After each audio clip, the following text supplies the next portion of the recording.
Shpesh dietar kanë përmendur sikur se për Ibrahim an-Nakhai rahimullah. Një nga dietarët e mëdhej, ai është një nga ata të shumt që në këtë mënyrë e kanë motivuar vetën e tyre që gjithmonë mbetet ambicia e freskët, mbetet motivi gjithmonë i fortë për ta stimuluar që të vazhdon më tutje rrugën e fisnikrimit dhe përmirësimit të vetes së tij. Thot, mbra më futa në xhenet. Dhe shëtitën e për te. Dhe kam pirë nga ujë i tij. Dhe jam kënaqur nga frutit e tij. Dhe këtë përmend xhenetin.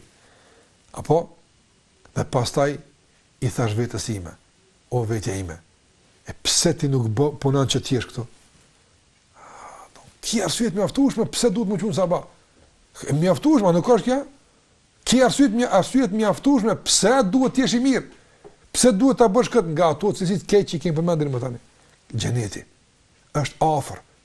Muhamedi sallallahu alaihi wasallam ka thënë, sallallahu alaihi wasallam, xheneti dikush për ju ka më afër se këmishën e tij. Shumë më afër je. Në çfarë mënyrë është afër?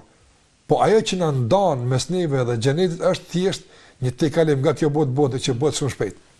Sa merr kohë dalja e shpirtit, është çështje sekondash. Apo kjo të ndan ty pe xhenetit apo. Prej një bote me vuajtje ndoshta me sprova, me ngarkesa, pejgamberi sa më tha familjes së Yasir, sabran ala Yasir. Bani sabër. Bani sabër, e di që po ju dham, e di që keni vuajtje. Po i tha inna maw'idakumul janna.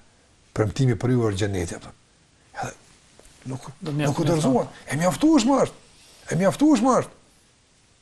Andaj them, ne duhet që me të vërtetë ta përdorim këtë forcë. Xheneti është me të vërtetë një forcë e pa kompenzueshme, e pa alternativë, apo për të motivuar. Dhe kur them xheneti, në krye të kësaj është kënaqësia e Allahut mënduar. E pastaj nën të renditën të gjitha begatit e tjera që kanë të bëjnë me xhenetin. Andaj forca e motivit tonë është origjina jon. Forca e motivit tonë është dëshira për të rreshtuar ku duhet. Dhe forca e motivit tonë është xheneti. Përfundimi, ku don të jesh? Jeta është e shkurtër apo ndërsa xheneti është i përhershëm?